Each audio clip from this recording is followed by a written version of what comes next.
ক্লাসে আমরা পড়ছিলাম হচ্ছে এসআই এককে কিভাবে একটা ইলেকট্রনের বেগের মান বের করা যায়। সবাই খেয়াল করে আমি একটু দেখাচ্ছি আরেকবার। হ্যাঁ, এই আমরা বলছিলাম এটা যদি একটা পরমাণু হয়ে থাকে তাহলে এটা হচ্ছে তার ইলেকট্রন, সে এদিকে একটা কেন্দ্র বিমুখী বল দেয়, এদিকে একটা স্থির বৈদ্যুতিক আকর্ষণ বল পায়। আগের দিন বলছিলাম এটা, এবং বলা হয়েছিল যে F C R F eta সমান, রাইট? তারপর দেখাচ্ছিলাম যেটা হচ্ছে M V square by R সমান সমান এখানে লিখছিলাম 1 by 4 pi epsilon not E into E by R square. এটা গত ক্লাসে পড়া ছিল, মনে করো। দেন আমরা কাটাকাটি করে একটা ভি এর মান বের করছিলাম যে ভি এন সমান E divided by root over 4 pi epsilon naught M R N. এই ছিল বেগের রাশিমালা। আজকে থেকে জিনিসটা পড়বা যেটা হচ্ছে এস আই পদ্ধতিতে বেগের রাশিমালা। মজার বিষয় হচ্ছে কেমিস্ট্রি একটা জায়গা আছে যেখানে সিজিএস এর সাথে এসআই তে গেলে সূত্রটাই চেঞ্জ হয়ে যায়। কি ভয়ঙ্কর বিষয়! আমরা অন্য সময় পড়ছি যে একক চেঞ্জ করা হয়, কিন্তু দেখো এই একটা জায়গা যেটা সবাই না এড়ায় যায়, এখানে না সূত্রটাই চেঞ্জ হয়ে যায়। কি অদ্ভুত! আমি নাম বলবো না, আমি এরকম অনেক কয়েকটা বিখ্যাত কলেজের ম্যাডাম বা স্যারদের কথা শুনছি, ওনাদের ক্লাসে যদি কেউ প্রশ্নটা করে যে স্যার সূত্রগুলো তো এক এক বইয়ে এক রকম আছে, তারা স্বীকার করতে চায় না জিনিসটা। এটাকে বলা হয় স্থির বৈদ্যুতিক আকর্ষণ বল।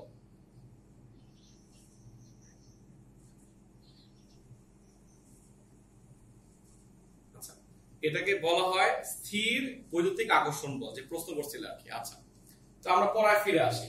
এই যে আগের দিন প্রমাণ করছিলাম আমরা, এটা হচ্ছে দেখো Vn সমান সমান E by root over 4 pi epsilon naught M R N. গত ক্লাসে এটা নিয়ে ডিটেইলস আলোচনা করছিলাম। এখন আমাদের আজকের কাজ এটা না, এটার কাজটা হচ্ছে যদি বলি সিজিএস পদ্ধতি। আমরা আজকে শিখবো এটা দিয়ে। সবাই জানো সিজিএস দিয়ে বোঝানো হয় সেন্টিমিটার, গ্রাম, সেকেন্ড। আর এটা ছিল এসআই, ইন্টারন্যাশনাল সিস্টেম যেটা। আচ্ছা, এখানেও আমরা লিখবো এফসি সমান সমান এফই, সেম সূত্র। পাঠ্যটা খেয়াল করো। আমি এখানে লিখবো এমভি স্কয়ার বাই আর, ঠিক আছে? এখানে লিখবো 1 by 4 pi epsilon not E into E by R square. এখন তুমি বলতে পার্থক্যটা কি হলো? একই তো হলো জিনিসটা? না, এসআই পদ্ধতিতে খুব ভালো করে সবাই নোট করে রাখবা খাতায় যে এসআই পদ্ধতিতে এইটার মানটা বলছিলাম 9 × 10⁹।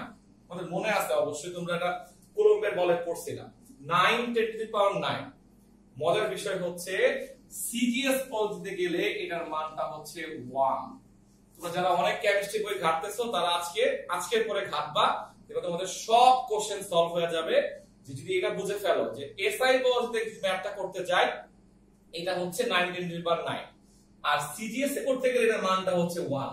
ম্যাক্সিমাম মানুষই এই জিনিসটা জানে না যে পার্থক্যটা কোথায় হচ্ছে। দেখবা এক এক বইয়ে একদম সূত্র লেখা, তোমার মাথা যাবে গরম হয়ে, তুমি বলবে আমি আর কেমিস্ট্রি পড়বো না আজকে থেকে, ঠিক আছে? বাট সলিউশনটা শেখার চেষ্টা করো সবাই। যে এসআই পদ্ধতিতে এই মানটা হচ্ছে 9 × 10⁹, সো এই মানটা থাকবে। সিজিএস এই মানটা হয়ে যাচ্ছে 1, সো আমরা এটাকে আস্তে করে ভ্যানিশ করে ফেলতেছি।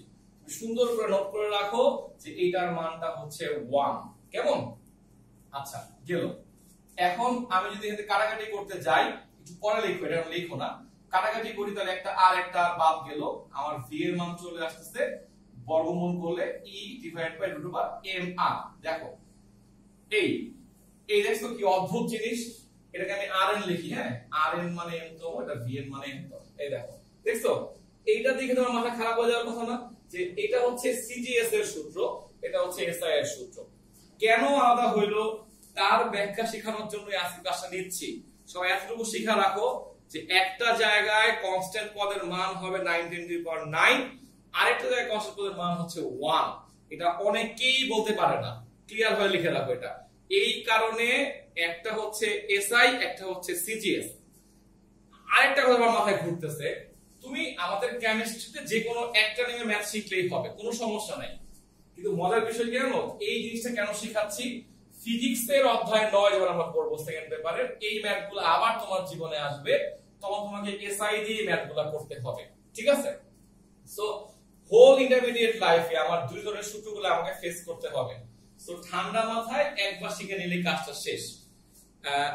আমার মনে হয় আমি কথাগুলো বলতে পারছি। এখন তুমি আমাকে প্রশ্ন করো। আমরা আসলে যেটা করতেছি এখন বা গত ক্লাস থেকে স্টার্ট করছি, এটাকে বলা হয়, ভালো করে শুনবা, হ্যাঁ, এটাকে বলা হয় বিজ্ঞানী বোরের পরমাণু মডেল অনুসারে আমরা এইগুলা বের করা শিখতেছি। এগুলা বলতে বেগ, শক্তি, আর একটা হচ্ছে রেডিয়াস। কারটা ফলো করতেছি হচ্ছে বিজ্ঞানী বোরেরটা ফলো করতেছি। বিজ্ঞানী বোর এমন একটা পরমাণু নিয়ে চিন্তা করছিলেন যার ইলেকট্রনের পরিমাণটা হবে একটা। খুব ভালো করে শোনো, বিজ্ঞানী বোর তার পরমাণু মডেলে যেটা নিয়ে ভাবছিলেন সেই পরমাণুটার ইলেকট্রন সংখ্যা হবে মাত্র একটা। কয়টা? একটা। এই জন্য এটাকে নাম দেওয়া হইলো বিজ্ঞানী বোরের হাইড্রোজেন পরমাণু মডেল। কথাটা খেয়াল করে দেখো।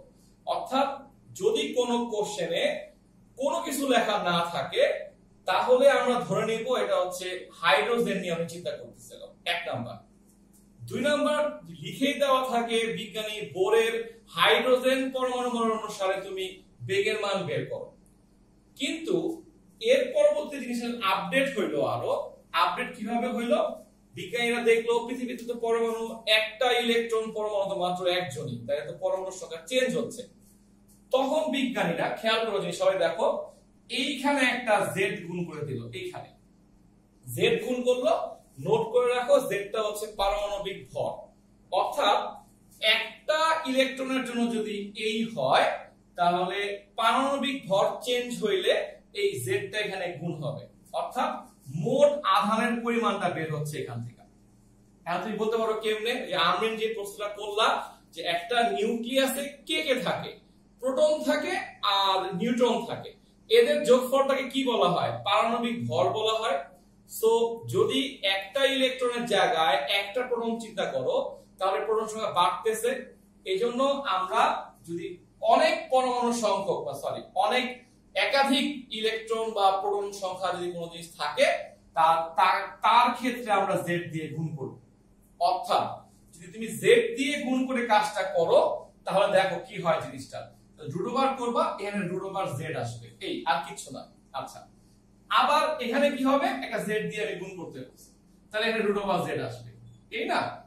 তো ফাইনালি সবচেয়ে ভালো হয়, আমরা তো শিওর না পরীক্ষায় কি হাইড্রোজেন বর্ণের পরমাণু দিয়ে প্রশ্নটা আসবে, বোর দিয়ে আসবে, নাকি অন্য পরমাণু দিয়ে আসবে। সো আজকের কথাটা ক্লিয়ার করি, আমরা আজকের পর থেকে এসআই পদ্ধতিতে সব বেগের রাশিমালা শিখবো এইটা, আর সিজিএস রাশিমালা শিখবো আমরা এইটা।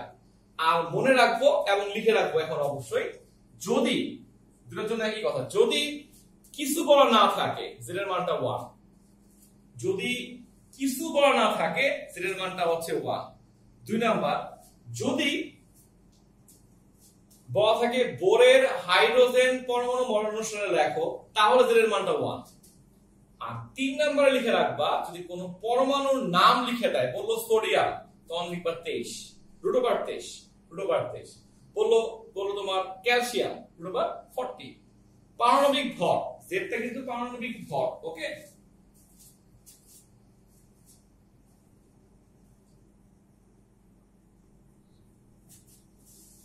আমি ভুল বলছিলাম, জেডটা হচ্ছে পারমাণবিক সংখ্যা, আমি পারমাণবিক ভর বলছি না, তাহলে ভুল বলছি। জেডটা হচ্ছে পারমাণবিক সংখ্যা।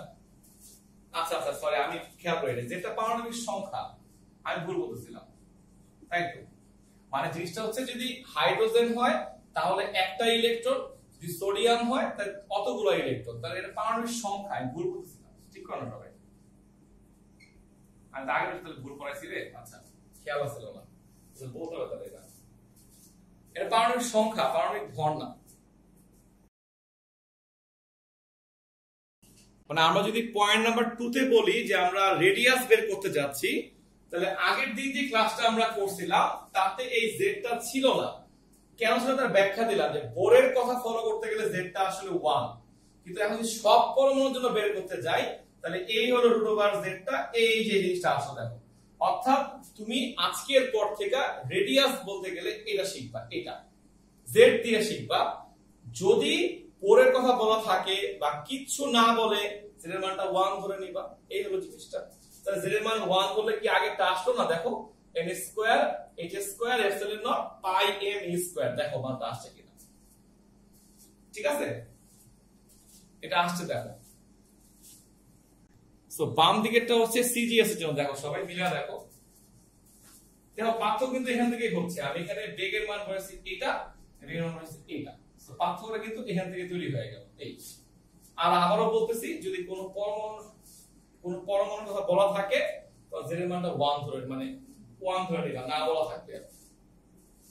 ও একটা প্রশ্ন করতেছিল বেগের রাশিমালা নিয়ে। দেখো আমরা যেভাবে বেগের রাশিমালা বের করছি, এটা ছাড়াও তো একটা বুদ্ধি আছে। আমরা যেভাবে করি m vn rn সমান সমান nh বাই 2 পাই, সো এখান থেকে কি লেখা যায়? nh by 2 pi m rn লেখা যায় কিনা বলো তো? যায় তো না? আবার তুমি যদি এখানে লেখো m vn rn সমান সমান nh বাই 2 পাই, সো এখানে যদি vn তুমি লেখো nh by 2 pi m rn লেখা যায় তো নাকি? যায় না? যার প্রশ্ন ছিল। তাহলে এইভাবে তুমি যদি বেগ বের করতে, তোমার এখানে তোমার h তো লাগতেছে না, একই অ্যান্সার আসবে। তুমি এইভাবে করো আর ওইভাবে করো, কিন্তু তুমি একটা জিনিস খেয়াল করে দেখো, তুমি যখন এইভাবে vn টা বের করো, তোমার কিন্তু একটা rn এর মান দেওয়া থাকা লাগবে, তাই না? কারণ n constant, h constant, m constant, rn তো দেওয়া থাকা লাগবে। সো কেউ যদি এইভাবে ম্যাথটা করো, তার জন্য তো সেম কথাই আসছে, তাই না? যে ভাই আমি এইভাবে করি, সো তুমি যদি চাও লিখতে, এটা একটা পদ্ধতি হতে পারে বেগ বের করা, এটাও সূত্র বেগের, না তো করিনি, এটাও সূত্র, সমস্যা নাই তো। এখানে তুমি সবগুলো মান বসাবা এসআই তে, সবগুলো মান সিজিএস, এই হলো পার্থক্যটা। কেমন? জি স্যার। শক্তি লেখো। শক্তিতে প্রথমত আমরা বের করব গতি শক্তি, তাই না? এটা হচ্ছে ই কে দ্বারা প্রকাশ করা হয়, আমরা লিখবো হাফ m vn স্কয়ার, তাই না? তাহলে আমরা এখন vn এর মান কত পাইছি বলো বলো? e root over z root over m r, এটাকে আমি স্কয়ার করে ফেলবো, রাইট? এটা m r n ছিল, so ultimately half m e square z by m r n, m কাটাকাটি গেল, সুতরাং তুমি লিখে ফেলতেছো e কে সমান সমান half e square z by r n। এটা হচ্ছে আমার জন্য সূত্র সিজিএস এর। কেমন? আর আগের দিন আমরা লিখছিলাম এসআই তে, দেখা দেয়া একবার যারা ক্লাস মিস করছিল বলতেছো, এই এখানে জাস্ট vn টা চেঞ্জ হবে, বুঝতেছো? তাহলে এখানে ছিল e root over z by root over 4 pi epsilon naught m r n। দেখো এত থিওরি পড়ানোর পর যদি কেউ বলে রাকিব ভাই থিওরি পড়া যুদ্ধ করা পেরন নিচে মন চাই, এত থিওরি পড়াচ্ছি, দেখো এর কত হবে? e square z divided by 4 pi epsilon naught m r n। কেমন?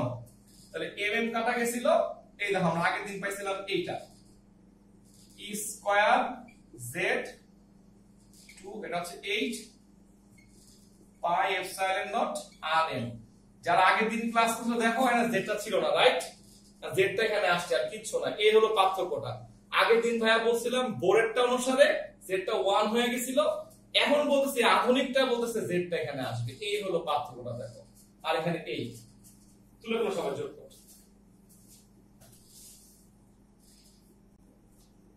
আমরা ইবি বের করছিলাম এইভাবে, minus E into V naught বা ভি লিখছিলাম, বুঝলাম এটা নিয়ে কোনো কোশ্চেন এখন জিজ্ঞেস করো না, এটা ফিজিক্সে পড়ার সময় আমরা চ্যাপ্টার 2 তে পড়বো। এটা হচ্ছে মাইনাস ই, এটার মান ছিল 1/4 pi epsilon not e by r ছিল, মনে করে দেখো, হ্যাঁ? দেন ভাইয়া বলছিলাম ই এর মানটা হচ্ছে E square 4 pi epsilon nought r n. অনেক জায়গায় ভাইভাতে প্রশ্ন করে ইলেকট্রনের বিভব শক্তিটা কি পজিটিভ না নেগেটিভ, এই দেখো নেগেটিভ আসছে, মাথায় আসবে কেন নেগেটিভ, ফিজিক্স 9 অধ্যায় পড়ার সময় আলোচনা করব এটা নিয়ে কেন নেগেটিভ। আর এখন আমরা কি লিখবো দেখো, যারা খুব ভালো তারা অবশ্যই ভালো করে দেখো, আমি কি দেখাচ্ছি দেখো, আমি এখানে কি লিখবো, এটা লিখবো বলো? লিখবো না। কেন বলো লিখবো না? 1, তাহলে 1, তাহলে কত আসলো? e square by rn। এই দেখো, এইভাবে শিখলে এটা হচ্ছে বিজ্ঞানী বোরের কথা। বিজ্ঞানী বোর বলছিল এইভাবে শিখ, কিন্তু আমাদের আধুনিক বিজ্ঞানীরা বলতেছে এখানে একটা z গুণ হবে, তাহলে z টা এখানে গুণ হবে, এই z টা গুণ হইলো, রাইট? তাহলে সেম ভাবে এখানে z গুণ হবে, z গুণ হবে, এই z গুণ হলো, রাইট? তুমি ফাইনালি শিখবা এইটা আর এটা শিখবা, এটা এসআই এটা সিজিএস, বাস হয়ে গেল। যদি কিছু না বলা থাকে z এর মানটা 1 ধরে মিলাই নিবা। এই হলো সূত্র দুইটা। ডান? কেউ বিরক্ত হয় না কিন্তু, আর একটু বাকি আছে, অনেক কষ্ট করে তোমরা জানো, অনেক কষ্ট দিতে তোমাদেরকে আমি। জি স্যার। আমি কি লিখছি না, এর ভুললে খেয়াল রাখছো তো, এটা ভুলগুলো হচ্ছে আজকে। আচ্ছা, এই জন্য এই না বিয়োগ শক্তি ইপি, বিয়োগ শক্তি পাঁচে দিকে ছিল দুরমিয়া, মাইতিমো ওটা তো আগেরটা। আরে গাধা, ওটা তো আগেরটা। ই কে তো আমি আগে প্রমাণ করে রাখছিলাম, ইপি তো এটা বুঝো নাই? এটা নাই মনে করো ভাই, বাদ দাও, এই নাই, খুশি?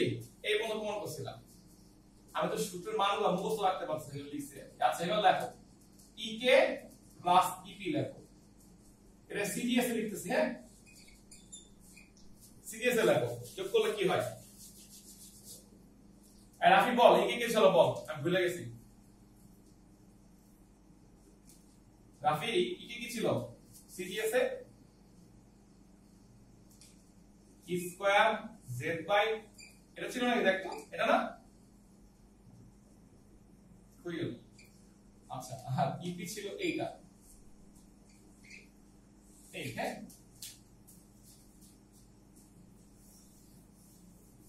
তো মাইনাস তো ছিলই, মাইনাস দিব না। আচ্ছা যাও, প্লাস দিয়ে মাইনাস দিই, খুশি এবার? এই আমি rn টা কমন নেই ভাই। হ্যাঁ, হাফ মাইনাস 1 থাকে, তাহলে হাফ থেকে মাইনাস 1 করলে মাইনাস হাফ হয়, তাহলে এটা হয়ে গেল minus E square Z by 2rn। কেমন? কার কার মনে আছে সিজিএস আর rn এর মান কত? কয় পৃষ্ঠা উল্টাচ্ছে?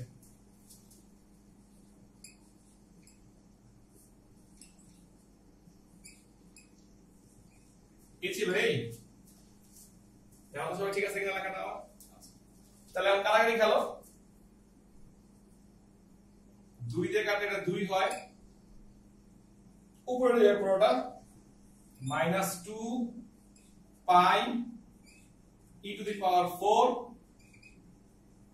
M Z square by N square S square. Final সূত্র পেয়ে গেলাম এইটা। এটা সূত্র আমরা মুখস্থ করব, বাস শেষ। সারা জীবনের জন্য এটা ভুলে যাও, এটা মুখস্থ করে ফেলবা।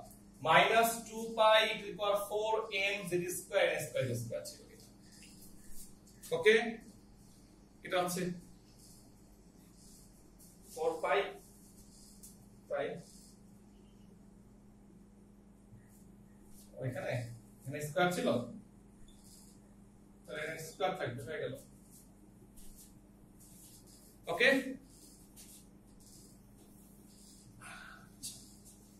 ডান না? আর যদি তুমি চাও যে আমরা এটাও বের করে দেখবো, আগে যেটা করছিলাম, তুলে ফেলো বলতেছি।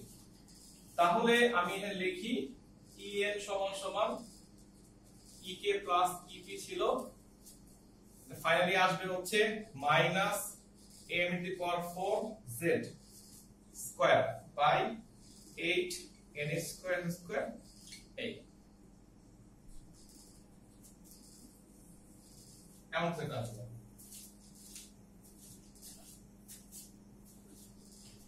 ওকে, মানে আগের দিন শুধু জেডটা ছিল না, আজকে জেডটা আসবে, এগুলো পার্থক্য। কেমন?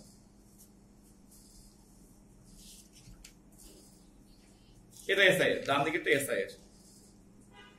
এসআই এবং সিজিএস এর দুইটা সূত্র শিখবো, অর্থাৎ 3 দুগুণে 6টা, দুইটা বেগ, দুইটা রেডিয়াস, দুইটা শক্তি রাশিমালা শিখবো ম্যাথ করার জন্য।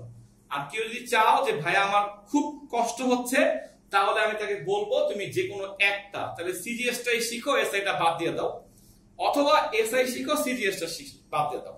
আচ্ছা, এখন একটা জিনিস দেখো, যে কনস্ট্যান্ট পদগুলো আমরা ইউজ করছি এগুলো এখন আর লেখো না, আমি শীট দিচ্ছি একটু পরে, 10 মিনিট পরে শীটটা দিয়ে দিব গ্রুপে, খালি কথাগুলো শুনো আমার আমি কি বলি। আমরা যে কনস্ট্যান্ট গুলো ইউজ করছি, ইলেকট্রনের ভর লিখছিলাম 9.1 10 টু দি পাওয়ার -31 কেজি, এই মানটা ইউজ করব এসআই এর সূত্রের জন্য। কিন্তু সিজিএস এ যখন আমরা ভর বসাবো এটা হবে 9.1 10 টু দি পাওয়ার -28 কেজি 8। কেন? এটা গ্রাম, ধরো এটা গ্রাম।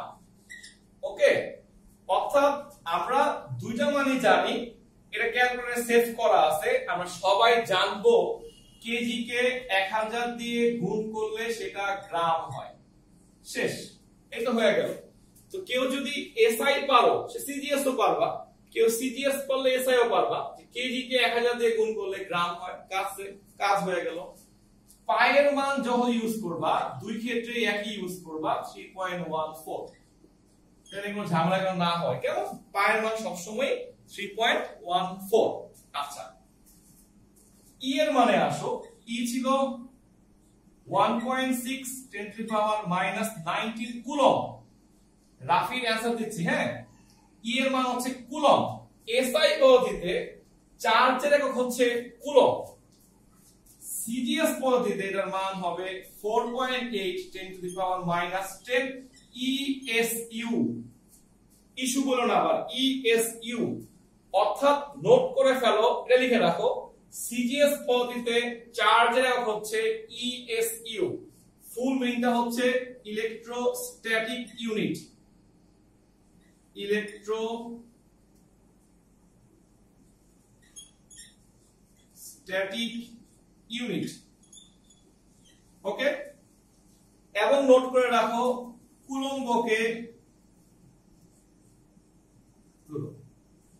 3 ইনটু 10 টু দি পাওয়ার 9 দ্বারা গুণ করলে এটা ইএসইউ হয়। লিখে রাখো, কুলম্বকে 3 ইনটু 10 টু দি পাওয়ার 9 দ্বারা গুণ করলে ইএসইউ হয়। মানে 1 কুলম্ব সমান হচ্ছে 3 into 10 to the power 9 ESU. Okay, তো লাগলেও শিখো, বিরক্ত হয়ো না প্লিজ, শেষ করে আছে আমরা জিনিসটা। কুলম্বকে 3 10 টু দি পাওয়ার 9 দ্বারা গুণ করলে ইএসইউ একক হয়। এটাই কয়জন জানে যে সিজিএস এ চার্জের এককটা ইএসইউ? জিজ্ঞেস করতে বলা আপনারা ধরে না, অনেকেই জানে না ব্যাপারটা। কুলম্ব সবাই জানে, ইএসইউ সবাই জানে না, পরীক্ষায় দিবে ইএসইউ, তো তুমি কি করবা? শেষ কাজ, লাস্ট কাজ, হ্যাঁ, লাস্ট কাজটা হচ্ছে এম পাইলাম, পাই পাইলাম, ই পাইলাম, এইচ। এইচ এর মানটা বসিলাম 6.626 10 to the power -34 joule second. মনে করে দেখো পড়াইছিলাম, ক্যালকুলেটরের কনস্ট্যান্ট 06 চাপ দিলে এটা হয়। এসআই তে করার সুবিধাটা হচ্ছে সব মান ক্যালকুলেটরে সেভ করা আছে, বুঝছো? এই জুল সেকেন্ড। ওকে, মনে রাখবা, এইখানে আসলে মানটা হয়ে যাবে 6.626 10 টু দি পাওয়ার -27। এটা হচ্ছে ইআরজি, আর্গ সেকেন্ড। এটা আর্গ বলে, আর্গ, ইআরজি। নোট করে রাখো, সিজিএস পদ্ধতিতে শক্তির একক আর্গ, সিজিএস পদ্ধতিতে শক্তির এককটা হচ্ছে আর্গ। দেখো, তখন আমরা এটাকে গুণ করব 10 টু দি পাওয়ার 7 দ্বারা। নোট করে ফেলো, 1 জুল সমান 10 to the power 7 erg. 1 joule সমান 10 টু দি পাওয়ার 7 আর্গ। ওকে, বাস, খোদার কসম আর কিছু নাই, এতটুকুই বলি। এই সূত্র দিয়ে ম্যাথ করতে গেলে অনেকে দেখবে 0 আসে অ্যানসারটা, হ্যাঁ, কারণটা আমি বুঝাই দিই, শোনো। অ্যাকচুয়ালি তোমার কোনো দোষ নাই এখানে। m এর পাওয়ারটা হচ্ছে -31 আর e এর পাওয়ারটা হচ্ছে -19 এর পাওয়ারটা 4। মানে আমি বলতে যাচ্ছি m এর যে মানটা -31 আর e এর মান তো -19 পাওয়ার 4। তাহলে এরকম পাওয়ারে পাওয়ার যখন যোগ হবে না ক্যালকুলেটরে -99 এর চেয়ে বেশি হয়ে যায়, মানে -100 ক্রস করে যায় জিনিসটা। তো আমাদের ক্যালকুলেটর -99 এর পরে মানটাকে 0 ধরে ফেলে। মানে আমাদের ক্যালকুলেটর যে ম্যাথগুলো করবা এই জিনিসটা করার সময় দেখবা যে সব সময় 0 আসতেছে। কারণটা হচ্ছে এই যে পাওয়ারটা গুণ হয়ে এত ছোট হয় ক্যালকুলেটর ধরতে পারে না, এইজন্য অ্যানসারটা 0 আসে। ফার্স্ট কোশ্চেন ছিল কেন 0 আসে। সেকেন্ড কোশ্চেন হচ্ছে তাহলে আমরা কি করব। আমরা খুব সিম্পল কাজ করব। আমরা ক্যালকুলেশন করার সময় এই দুটোকে কখনো একসাথে গুণ করব না, এই জিনিসটা করে নেব। দূর এটা করে নেব। এটা করার পরে যে অ্যানসারটা আসবে তার সঙ্গে গুণ করব, তাহলে অ্যানসার চলে আসবে। ঠিক আছে, এটা হচ্ছে অ্যানসার। ক্লাস শেষ হওয়ার পর আমি তোমাকে একটু পরেই এই সূত্রের যে কপিটা আমি তোমাকে একটা গ্রুপে পোস্ট করব। আমি পোস্ট করি দুই ভাবে, পিডিএফ ফাইলটাও দিয়ে দেই, অনেকের সুবিধা হয়, আবার পিকচার ফাইলটাও দিয়ে জেপিজি ফাইলটাও দিয়ে দেই। তো যার যেটা ভালো লাগে ওখান থেকে সূত্রগুলো দেখবে নোট করা সুন্দর করে। হ্যাঁ, এটা দেখে নিবা। আমি এককগুলো নোট করেছি তোমার সুবিধার জন্য। এটা হচ্ছে আজকের কাজ। তুমি আজকে বসে তোমার বইপত্র ঘেটে যদি আরো কোনো কোশ্চেন পাও তাহলে আমাকে তুমি, অঙ্ক না কিন্তু কোশ্চেন, যে এই সূত্র কেমনে আসলো, ওটা কেন পাইলাম না, তুমি গ্রুপে পোস্ট করবে, আমি তোমাকে সলভ করবো। কালকে সকালবেলা আমি তোমার এই গ্রুপের ম্যাথ দেওয়া শুরু করব। কেমন? ম্যাথ দেওয়া শুরু করলে তুমি ম্যাথগুলা করবা আর প্রবলেমগুলো সলভ করবো।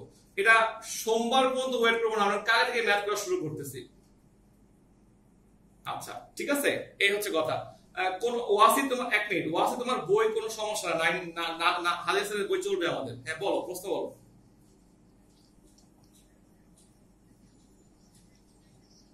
এর বেশি চলে আসে, তুমি দেখো -76 -31 কত হয়? 100 বেশি চলে যায় না? তো তোমার ক্যালকুলেটরে -93 পর্যন্ত ঘর আছে, এরপর ঘর নাই। তুমি দেখো পাওয়ারের পরে দুটো সংখ্যা বসাচ্ছে, তিনটা বসানো যায় না, সেই জন্য তোমার মান 0 চলে আসবে। ঠিক আছে, তাহলে আজকে ক্লাস শেষ হচ্ছে। কেমন?